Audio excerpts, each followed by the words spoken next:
think there's a huge gap in the market. And when I say a huge gap in the market, for me it's a huge gap in where people would like to be in terms of their overall well-being and where they perhaps are at the moment. Everybody wants to be happy, but they're only going to be happy when. So this is kind of something that we've thought of together that we think will help people to be a little bit happier right now, which is kind of important, I think. I don't know about you guys. I agree. And one of the reasons I've been so passionate about well-being is being someone who's struggled with their own well-being sort of in various ways over the years. So I've had an interest for a number of years and looked at various different aspects of well-being packages. And it was just with Chaz and I've worked together for a few years now, and meeting Jeff even, and we sort of started talking about happiness and all the different things. And over dinner at the World of Learning exhibition, we were saying, actually, this is something really great that we could start doing, and it started a conversation from there in terms of actually, yeah, we could work together, we could pull this together, and just getting the three of us together was sort of really came up with something that we felt this is so important for organisations moving forward, to really focus on the happiness and well-being of staff at work. And the more we went into doing even more research than we had already, the more we could see the impact on not just the individuals themselves, but on the organisation. So, when people weren't flourishing, when they weren't happy at work, when they weren't looking after their well-being, that had huge impacts on their productivity. So for us, it was really bringing together lots of things that we'd all worked on. Jeff particularly done a lot on happiness, and we'd done some of the well-being things. We've done things on influencing, things on resilience, and it was really pulling them together. And at the same time, almost using myself as a case study in terms of the how not to sometimes. So, what are the things that actually make you more or less happy and flourishing in what you're doing? I mean, I would say it's almost criminal that people can spend a third of their lives working and be so unhappy, because it's obviously going to have an impact on their home life, it's going to have an impact on the society as a whole. We see the rates of depression growing, we see stress impacting in such a negative way on so many levels. So that actually the workplace is a key place to put our work into. For someone like myself who's been involved in doing therapy, I'm a drama therapist also by profession, giving therapy to people on a one-to-one basis. It's all very well that they're getting their stuff together outside of the workplace, but they're going to spend a lot of time in the work that can affect them as well. So making that connection between positive therapy and positive organisations is something I thought was very vital. And it's been a pleasure to meet two other people who felt very similarly and felt the urgency. And I think this is it, felt the urgency that it had to be done today. And this is what is so exciting, I think. What's different about the Flourish model? I think it's something about the holistic nature of it. There's a lot of great programs there that focus on particular aspects, that focus just on the health or just on resilience, or just different aspects, and they're all great. But we felt that when we looked at this just covers everything that you need to be happy and flourishing as an individual, and also it translates up to an organisational level. I think that's one of the other big differences. It's holistic for people, but also for organisations. And I think for me, one of the key things is it's not just to go in, deliver some kind of workshop or training session. We're actually following through. We want to make sure that what we're doing with organisations is actually embedded into it, so that it's not just a one-stop, haha, that's it, done kind of thing. We want to make sure that people are actually flourishing and they're actually happier at work. They're more productive at work because they're happier. Yeah. I think that's where the Flourish revolution idea came from, isn't it? It's not, we're not just saying, oh yeah, come on this training course and then you're fixed. It's actually about starting a revolution, something that will have lasting change for individuals and getting that energy and that momentum moving forward. Exactly. And it's really about cultural change. It's really recognising that we have to talk about positive workplace cultures and make those transformations, and the commitment to make those transformations. And we can be very aware maybe of our unhappiness, and really you need the strategies. And it's more than theory, and so much of positive psychology perhaps has been very strong on the theoretical side. A lot of research going on, which we base a lot of our work on, but the applications of this have been less obvious. So we've really pulled all of it together. We pulled the science of happiness, we looked at the positive psychology research, and we've said it's all these elements, it's all embracing, all encompassing. And I think that's what makes it so powerful, the model itself. And I think actually building on what you were saying there, Jeff, I think it's really important that we have used all of that theory, but the average person in the workplace, even maybe some first, second, third line managers, they don't necessarily want to know all of the academic detail and the research that's gone into show how this works. They probably want to know that it's there, but they don't want to necessarily know all the details. What people want, and I think some of the amazing books that are out there maybe miss out on a little bit, is how do you make this real for the person? So, okay, there's this model. How do I live with Flourish? How do I make this work? And I think our experience as pearl catchers and the way that we do all of our learning, that everything is about being experiential, about practical things that people can take and run with instantly. And I think we've combined that way of working with the basis of research. So it's there, but we don't spend hours going through the research. We spend time, short, sharp sort of periods of bite-sized activity where people can say, oh, this is something I can do. It makes sense to me now. I'm doing something rather than absorbing lots of fats. I think it's undeniable that people want to be happier. I don't think people know how to get there.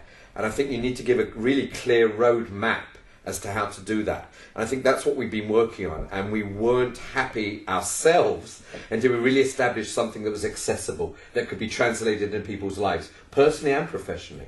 Yeah. And I think the two very much go together. There's an interconnection there. So we really are talking about flourishing individuals, flourishing organisations, and a flourishing society. And that puts certainly myself, and I know, and this is what excites me so much to be with both you and Sharon, is that we've always had this ideological base to make that world a little bit better. Yeah. And I think that fits really nicely into the corporate world we're talking. Absolutely. I suppose, for me personally, I am annoyingly positive. You know, it's got me through some of the really low times in my own personal life.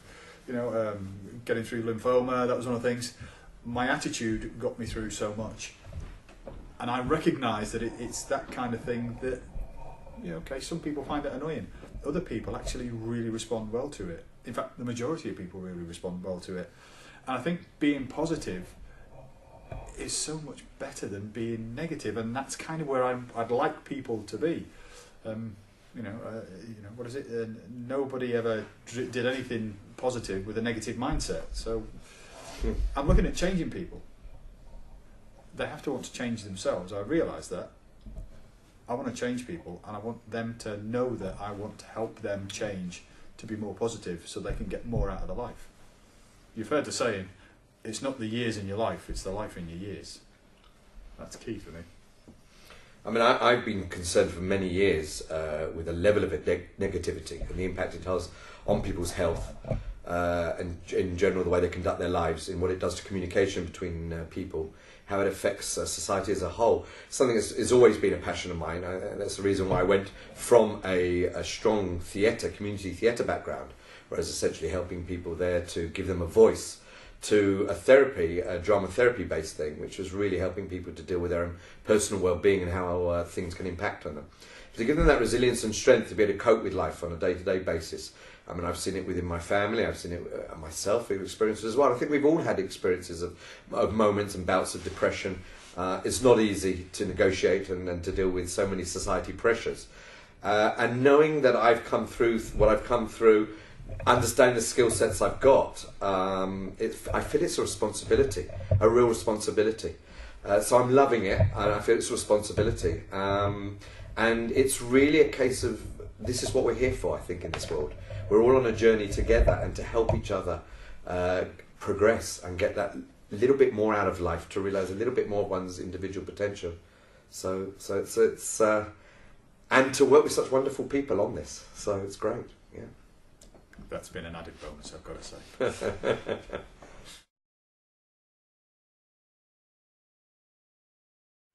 Well, it certainly works on those on that two level. It's the individual and the professional. So the moment the individual himself or herself is feeling under the weather, feeling stressed, not able to communicate in the positive way they want to be able to communicate, it affects the whole way they work. It affects the workplace. It affects their colleagues. It affects, as I say, the home life afterwards. So it's for the individual. He's getting an improved communication with his colleagues.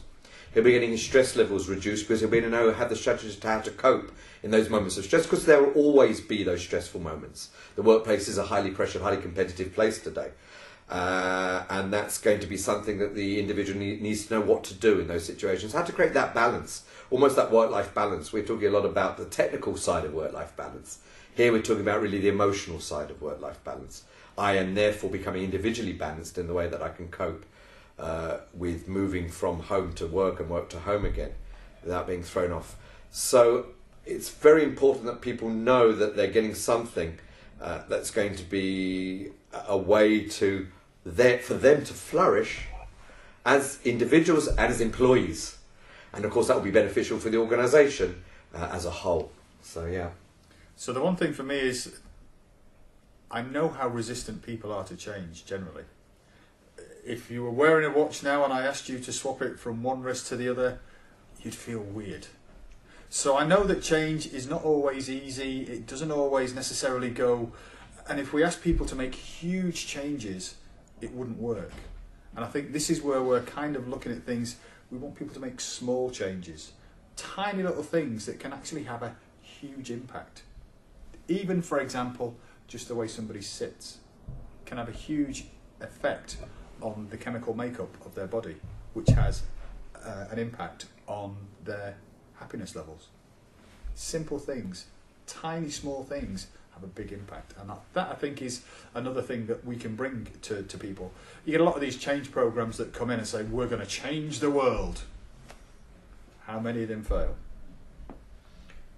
And I think it's realistic optimism, isn't it? I mean, you talk about being optimistic. It's not this, everything's wonderful, everything's fantastic, tomorrow you're going to be in smiley faces and all happy, happy, happy. No, it's working through issues. It's understanding, recognising those negative issues, and we're not frightened to take them on and really present something that will be a way for people to examine their lives and see how they can improve their lives using some of the skill sets we've accrued over the many years of our different experiences. And I think that's another aspect. The different experiences that we're bringing to the table here covers so much of well-being and happiness. So I think we're in a really good position. We're really in a good position to make those changes for people, help people make those changes, support people to make those changes. Really simple, short answer. Happy people are more productive people. More productive people, and I heard a report on the news this morning to say that productivity is going down. So if you've got people doing more, you're going to save money. If you're going to save money, you're going to have a healthier bottom line and a profit margin. That's pretty much what's in it for your organisation. And people will want to work for you. And I think it has proved itself to be a great model, happiness and well-being as a model, or a model for the culture. In Zappos, for example, a multi-million-dollar company. Southwest Airlines have made it Fun and Profits of Richard Branson. I think have made it an example of how important it is to put that sort of culture in there, the positive workplace culture. And because we're attacking all the different aspects, the communication aspect and the resilience aspect, it will make a much stronger workforce that will be more motivated, more focused, more energised. And I think one of the wonderful statistics I love, or the research that I really love, is Professor Barbara Fredrickson, positive psychologist, who talked about the broaden and build theory, which the more happier you are, the wider you're open to all possibilities. So you're naturally much more creative. So it's definitely an important strength for every organisation to have their employees working on their happiness and well-being. And it's got to be bottom line, it's got to be reflected in their profits, higher productivity, higher profits. So it makes total business sense, the whole model, yeah. I am using Flourish, actually. So yes, as I think I said before, that's one of the reasons I looked at the model, was as it's something that I'm working on in my own well-being, and actually my wonderful coach here, we're actually going through the Living with Flourish coaching sessions. So we've just started those. And we've started off by doing our sort of assessment of where I am currently in relation to the different aspects of Flourish. And Chaz, as my coach, will be helping me to and supporting me as I work through those ones that are particularly the main focus for me. So absolutely, I would use Flourish, and I am using Flourish, both through coaching with Chaz, but also various of the aspects are things I will bring into other parts of my life as well. I think when you understand the Flourish model, you realise how vital it is for one's personal life. We talked about before the bridge between the personal and professional development, and it's hard to do one without the other. And I think all the elements, when you look at all the elements of the model, they're so essential for life. And it's something I connect with in a very deep way, each one of those elements, and everybody can connect with each one of those. And I think that's what makes it so passionate for us, or so relevant, is that it's something we understand in our lives. It's not something out there. It's not something abstract. We're not trying to put across something that we don't totally engage with and believe in ourselves. So I think it has to go hand in hand, and it's very important to be working on all those elements on a day-to-day basis. It's something we need to be practicing, and it's great to have that roadmap in front of us to know exactly what we're doing. And then taking it out there into the corporate world, yeah. Yeah, I certainly think it's one of those things where it's easy to look at models and think, oh, I could do that, and not follow through on it. For me, again, this is kind of basic to how I want to live my life. This is what I want to have in terms of the tools, techniques, and strategies that I've got to be able to live a happy, healthy, and flourishing life. So I think I'd be kind of daft not to be practicing what I preach. And I think that's something when you see it together, is you know different bits about what work for you and what you need to be sort of happy and to have that well-being. But it was only really, I think, when we put the whole model together and we looked at all the things that we're thinking, wow, this is it. Actually, I might have dabbled in this bit before, dabbled in this bit, but if I want to continue to flourish as a person, then this is what I need. And I think that realisation came on probably the second or third session we had when we were putting things together, to really see how that is. If I do all of these things, then that's great. I'm away. And I think that's why it's such a tight model. When we see different organisations doing bits of, bits of happiness, bits of this, but putting it all together and having an all-encompassing model that's translatable into your life and accessible. And I think that's really, really important. It's something that people can approach and say, oh, I get that, because we've got it. And I think if we hadn't got it, it would be very hard to convince other people that that's something of value. And only because we've got it, we realise the real significance of it and how important it is for us to bring it out there and help the world move forward. Yeah, I think Jeff makes a good point in that if we didn't believe in it, if we didn't live it, breathe it on a day-to-day basis, there's no way we could seriously talk to anybody and say, you've got to try this. Yeah. So, yeah.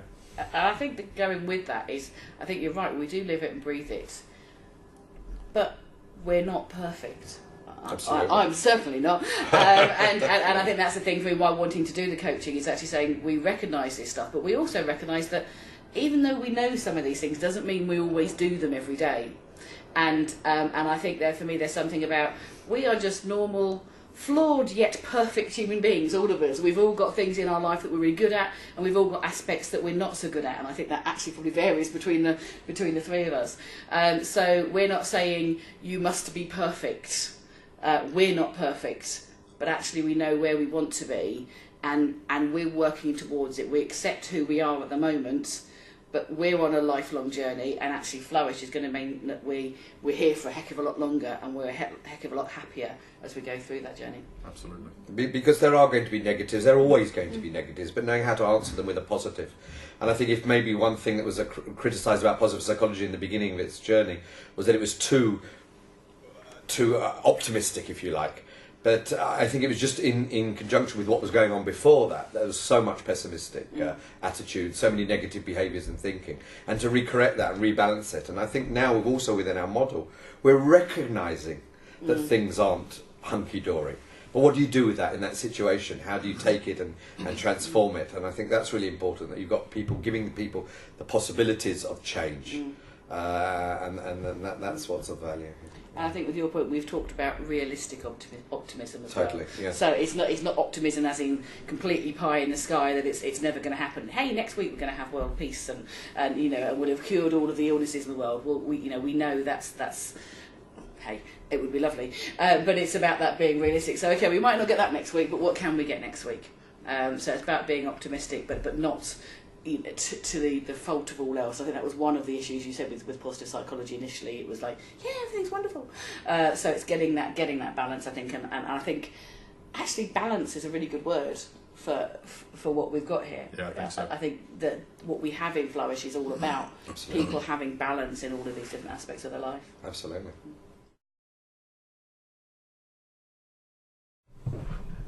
For me, it would be your favourite dessert. And the reason it would be your favourite dessert is because it's not this is a one-size-fits-all kind of solution. This is tailored specifically to every individual. So it wouldn't be my favourite dessert per se, it would be for me, but for you, it would be your favourite dessert. It's like sort of one of those sort of the buffet restaurants they have, and you create your own pudding, don't you? You kind of got all the bits and bobs of things there, and you've got the little bit of shortcake, and you've got the ice cream and the different toppings and the marshmallows and the chocolate you can put on top. And I think it's that idea that it's like, well, happiness isn't something you've got to go and find. It's something you make. So I think that's it's that whole point of actually people making their own desserts. We put out the ingredients that are there for people, and they put it together in a way that works for them and what they like and what's Absolutely. important in their life. I mean, I think the individual idea that every individual has their own way of approach and their own way of achieving that happiness is a journey that they have to take for themselves. And they can't just take it off the shelf. But they've got, as you say, they've got the product out there that they can look at and examine and play with. But they'll come up with their own individual answer to that. I think that's really important. I don't think we can impose one solution for everybody. There's no such thing as one solution for everybody. It's work for each individual to embark upon and to take their individual journey, and we're there to support them on that journey, I think. What about pudding then? A pudding, well, yeah. Pudding. Or dessert. So pudding was my word. I don't know Pudding. where that's I like shares pudding, my yeah. I mean, I personally like anything with custard, but I mean, as long as you got there you go, as long as it's not the custard. lots of dollops of custard. That's where the yellow came from in the logo, obviously. So, I mean, there are certain times that you want a bit more sweet, a bit less sweet. I mean, if everything's too sweet, that's not good either. And again, back down to the balance, that the ingredients are well balanced. So you've got your healthy part of it, but you've got your tasty part of it as well, and not one against the other. And that's Yeah. that's the ideal. How long's this video? Yeah. Where do you start? There's so many. Employee engagement, number of days lost to sickness absence, the cost of hiring people. All of these things are the kind of things that it starts with, and that's just at an organisational level. When you get to a personal level, wow, it could be huge. We could be here all day talking about the problems it solves. It's interesting, but I still think a lot of organisations haven't quite caught on to it. I think there's people are recognising that there's something not right, but I don't think everyone has quite grasped what it was. I caught the sort of second half of a report on things on BBC News this morning, and they were talking about I think in the UK our productivity figures are very low in comparison to others. And I think that they happened to be in Sheffield and were looking at things that they were doing, and it was really funny because they were talking about actually using new technology to make us more productive, and using new processes to make us more productive. And then they got to this other guy, they sort of started talking about the people. I thought, oh, they're going to come on to something really important here. And they did start talking about skills, but it was specific at that point, skills as in skills to know how to do that job, as opposed to anything around any kind of life skills. And they didn't at all mention anything about the well-being or the or the happiness of people, or how people work together. It was almost seeing people as another product, another system that they had to make sure they had what they needed in terms of, oh, they know how to do this. And I just thought, you just ain't getting it, are you? It was really frustrating. I wanted to be like saying, can you just turn the camera around to me for a minute, because I want to tell you what's really going to make the difference to productivity in the UK. And I think that's the thing. People forget in this day of technology, when everything is fixable by having something do it system wise, or by knowing something, and it's not about knowing something. It's about doing something. It's about being, actually, first before doing. It's about being first. It's about being comfortable with who you are, your good bits and your bad bits, and actually slowing down, not letting technology rush us off at a million miles an hour. Let's just stop and take a sense of how we're actually feeling as human beings. What's just kind of come into your body, and how am I feeling in this moment? What's going on for me? And then thinking about, what do I need to know and to do so I can be the best that I can be and the happiest that I can be, and looking after myself, and then I start looking after those around me, and then my job becomes so exciting and important to me that I want to do a good job, and I am productive, and I don't have so many days off sick. And it's not about the flipping system or the computer or the whatever else. Yeah, they're there, but actually we forget about humans. We talk about them as human resources. I hate that term. It's making us sound like things. We're not. We're people. And I think there's a huge symptom of that out there. We need to get the focus back on the people. And if the people are in the right place, as we've had, with organisations like Zappos and things like that, if you've put the focus on the people and the people are happy, they sort out the rest of it. They can get the good processes in place. Yes, you need to have those things, not denying you need to have them, but having the people in the right places means that you're then better able to get them to focus on that kind of stuff. Yeah, I mean, as a boss of mine said when I worked in the States, it's not rocket surgery. And yes, that was a deliberate mix of the two sides. Yeah. As you can tell, I'm not passionate about this at all, am I? No, not at all. Not at all. So laid back about the whole thing. I think that's why we've used the term so radically, in a sense, revolution. Yeah. I think it is the flourishing revolution, because the more technology is advanced, the more people have been left behind, or people's welfare or well-being have been left behind. To the point, the statistics of the World Health Organization, that by the year 2020, depression is going to be one of the major killers. I think it's an epidemic already. Yeah. The gap that's widened between the technologies, but the people using the technology are the humans. And if you're not taking care, the whole system is going to crash. And we've got so many of the signs of the system crashing at the moment. And we need to boost the immune system, and that's the human beings functioning and optimal functioning. So that's where we come in. And it's nothing less than a revolution, because it hasn't been recognised nearly enough. People love to be cynical. Does that help? I always say, if that helps, people want to be happy, but then are they prepared to commit themselves to that? People think happiness is a great idea, not doing it. And actually the things are very simple, and sometimes actually the problem that you're saying to somebody, it's doing this, this and this, and they say, is that all? But that's a lot, because it's something you're not doing at the moment, and people are looking for more complicated solutions. And we're trying to simplify things. And if anything, that raises people's question. Can it be that simple? And it is. But we need to get people engaged in that. And I think we've looked at different even ways of looking at how we're going to term it in terms of semantics. And we're not frightened of using the word happiness, because people deserve to be happy at work. Deserve to be happy generally, and at work, when, as I was saying before, a third of the life is at work, deserve to be happy.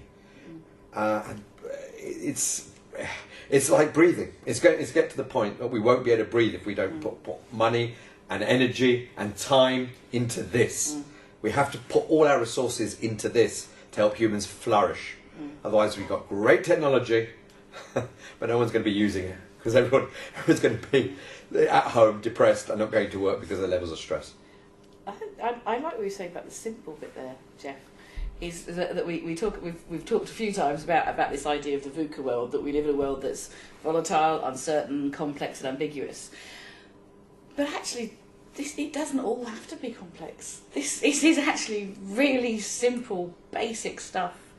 And if you get that simple, basic stuff right, it's kind of that anchor in the stormy seas of the rest of the VUCA world that's going on out there.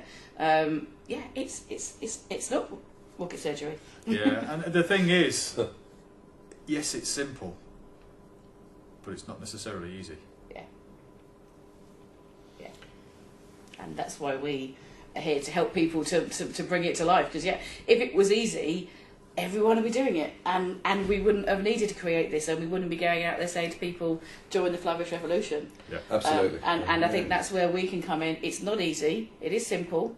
It's not easy. But what you need is something to start that momentum, to start that revolution. You need to start that fire, and then you need that support to help you along the way. And that's why we've created the Flourish Foundation, to do that for people and organisations in the UK and ultimately globally. I think it's very interesting. I've been doing for a number of years, and that comes into what we're doing, is lectures on happiness. And I ask people a very banal question initially: do you want to be happy? Do you think it's important to be happy? Everyone will agree. And then after the next question, how many people with hand on their heart can honestly say they're happy?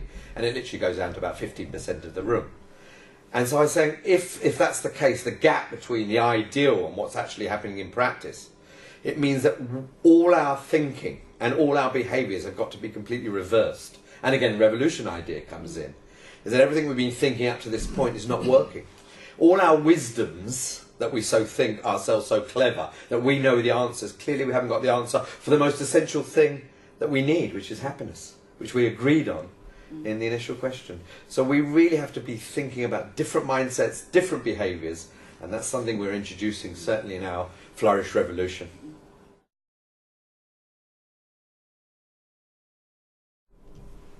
Wow, this goes back for me to when I was 19 years old, freshly joined the army, and I was the most miserable individual you would ever wish to come across, because the guy that was my manager, he was a bully, he was a micromanager, he was definitely someone that considered the stick to be more effective than the carrot, and I just couldn't wait to get away from him. I was so unhappy, and I knew that because I was unhappy, I wasn't working as well as I could be. And that for me was kind of the seed, if you like, being planted. And sort of ever since then there's been little bits and bobs and things that have cropped up throughout my life, throughout my career, that have made me think, oh, you know what, that's useful, that's handy. And I think when I got to the stage in my army career where I was at the same level that the chap was when I was 19, I realised that I'd had all the same kind of management and leadership training that he had. And yet I was completely different in my outlook to people. So I thought, okay, what makes me want to make people happier at work? And what is it? And he said, well, I like being happy at work. Why shouldn't everybody else be? And it's, you know, there's all sorts of things that I've learned along the way. You know, people have sort of questioned hypnosis. You've learned hypnosis. Wow, that's weird. Not really. To be honest, it's a form of communication. And that's it. And people don't necessarily see it as such. Huge differences. And at the end of the day, I like being happy myself. And I want to help other people to be happy. And that's kind of short story as to how I am where I am and why I want to use the Flourish Foundation to help other people to get what I can and what I have. Yeah, I started off many years ago, and this is part of my creative arts background, and I think that's also something we've combined together. Very eclectic skill set to put across this model. So we had a fantastic model with a very interesting skill set.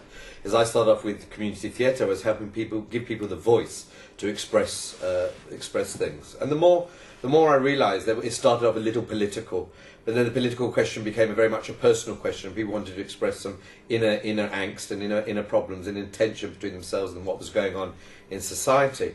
Dealing with so much emotion that was coming up, I then recognised that I'm probably moving closer towards therapy and helping people form an understanding of themselves through therapeutic means, which led me on to drama therapy. All the time being a clown for my own sense of balance. Almost that the feeling the world was very chaotic and very grey in many aspects, is bringing clowning to bring colour and to bring fun and to help me have fun and be released. And sometimes lose control, because you need to. Can't always be in control, because it has a price on your health.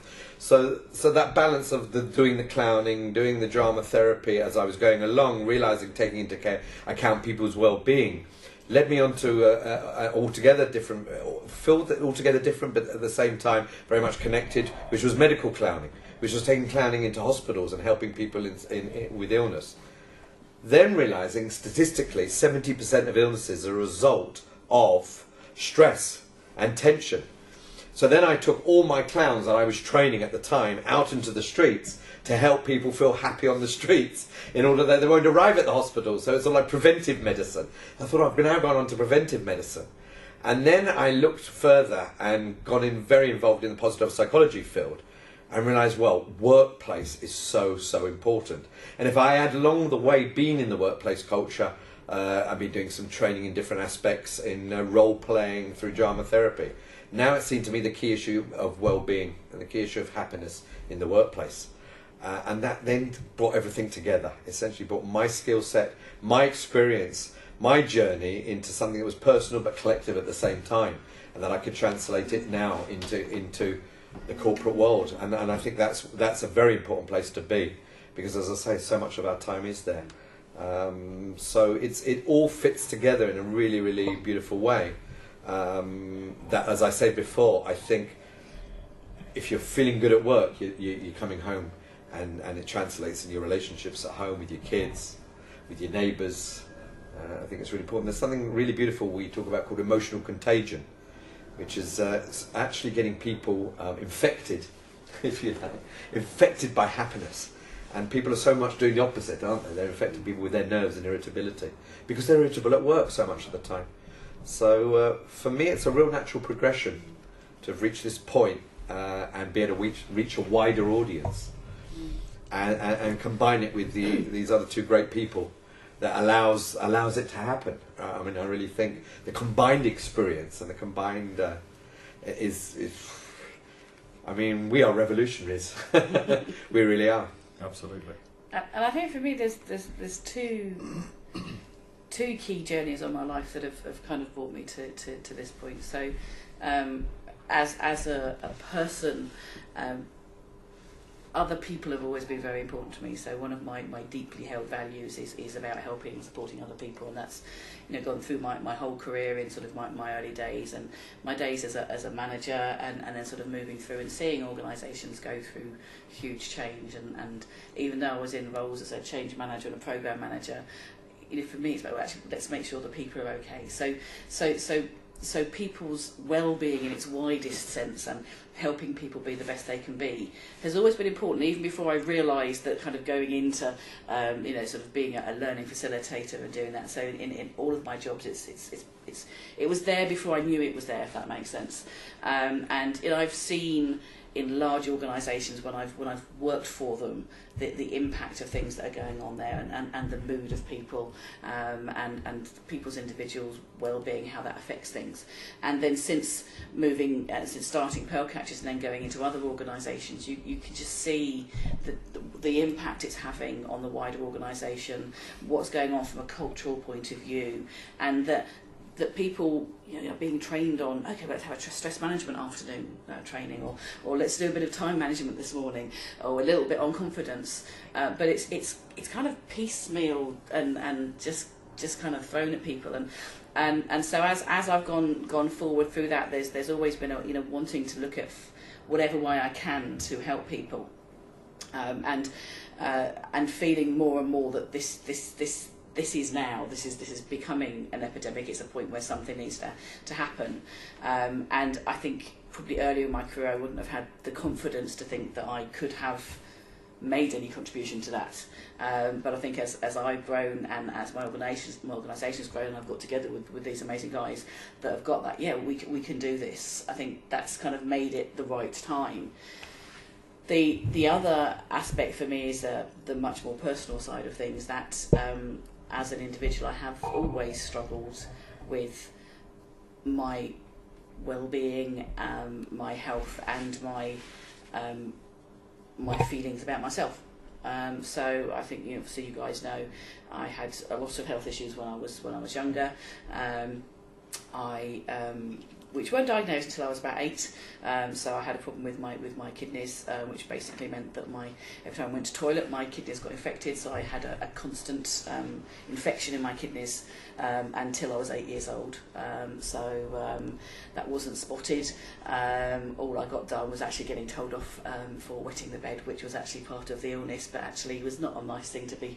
I actually remember, this is weird, I actually remember having one of those little plastic sheets, but it had an alarm. So if I actually did start weeing in the night, the alarm would go, and it was kind of like, it kind of was really made to feel like there was something wrong with my body. I was kind of dysfunctional in some way. So there was aspects with that, and that, you know, that kind of got cured over time, but it did have an impact on my ability to do any kind of exercise. And then alongside that, a relationship with my father and his feedback that, you know, when you get 96%, why didn't you get 100? So he very much had a need for perfection, which actually I later sorted out with him. But at the time, anything I didn't do, if I didn't do anything perfectly, I didn't want to do it. So for sport, for example, because I missed lessons when you learned how to do a backhand volley or whatever, tennis, then when I started playing with friends, I was rubbish, no one wanted to play with me, so I wasn't perfect, so I didn't want to do it. So there's a lot of things that I sort of pulled back from. So the whole health thing has had a huge issue on me in my life overall, and that desire to be perfect and that passion to do things for other people has led to that I then am putting other people first. I don't think about my health, I don't think about my stress levels, and so I know a lot of the stuff and I tell people a lot of the stuff, but I'm a prime example of someone who is kind of living that life in the fast lane, who knows what happiness is, and I have aspects of huge happiness in my life. There's parts of my life that are amazing, but there's some things that for me I'm thinking, actually, you know, I've learned a lot, I've made a lot of mistakes, and I think I can share my story with people and help other people to hopefully make less mistakes or to learn from them sooner, so they don't have some of the negative impacts that I have, and maybe find a little bit quicker in their life how they can make their own happiness, and how they can be the best that they can be and be happy and healthy.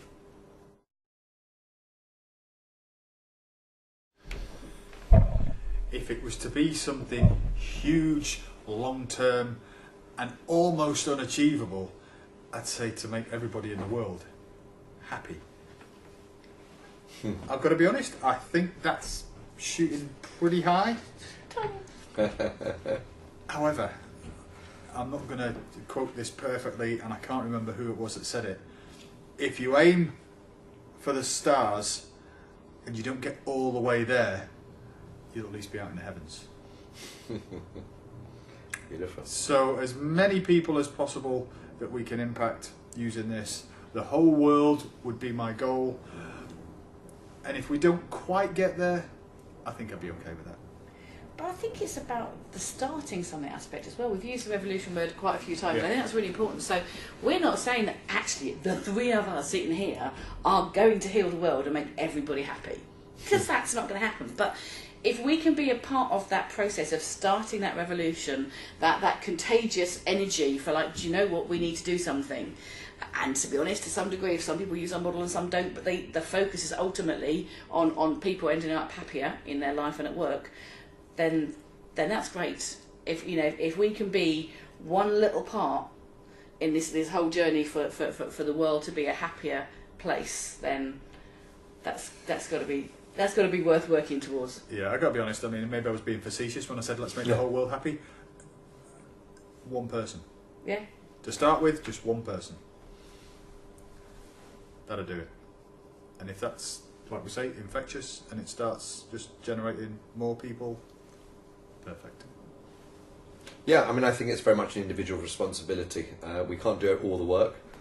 People have got to take it on. And I really think that when we're talking about, because when in the corporate you are talking about selling to an organisation, I don't like the idea that we're selling this. I think we're looking for partners who appreciate the need for joining us in this revolution. So we shouldn't be in a position that we're having to sell happiness. It should be appreciated and understood, but we're actually saying, and we've got the model, join us in this, and we can support you, and because we're in the place now in our lives, I think personally and professionally, that we can actually help you in this journey. And I think more people we can help, the better in this sense, and be there to support. And I think the dream is to have happiness ambassadors, if you like, people around the world really being there, supporting other people in that journey. It's a Flourish army. And a Flourish army, if you like, yeah. I mean, and starting to maybe slowly we can reverse the depressing, the epidemic depression, and slowly we can see different figures coming out of the World Health Organization. And that by 2030, happiness will become a major factor in people's. I think that would be great, and that will feel I've achieved something in life. We've achieved something. Yeah, and it's interesting, you know. What is it the saying? Another quote. The only thing that's needed for evil to succeed is for good people to do nothing. Well, we might not do everything, but we're going to do everything that we can. Yeah. And I think also the coaching aspect, for example, which we talked about with Sharon, talked about with Chaz, that we're supporting each other as a team, so that people know that when they're getting us as a team, we are there for each other before we go out there. Yeah. So we're being strengthened the whole time by the way we work together. And I think that also means that we can give something to others, because ourselves are being filled by our own supportive energy and care, love and compassion that we show each other. So I think that's vital for what we're doing here. It's funny, isn't it? Because we are three very different people with very different personalities, very different backgrounds. But yeah, it just kind of works somehow. It's really well. It's kind of, I think we've kind of very quickly become the Flourish family. Yes. I think that because and it's because we just so passionately believe in what we can do here, Yeah. And I think when you talk about three different backgrounds, we actually see it as almost that's our story: the soldier, the actress, and the clown. Yeah. So I mean, this is in itself sounds like the beginning of a joke. What happened with the soldier, the actress, and the clown? And we might tell you more about that later. That's something we will definitely elaborate on in the future. Absolutely. Watch this space. Yes.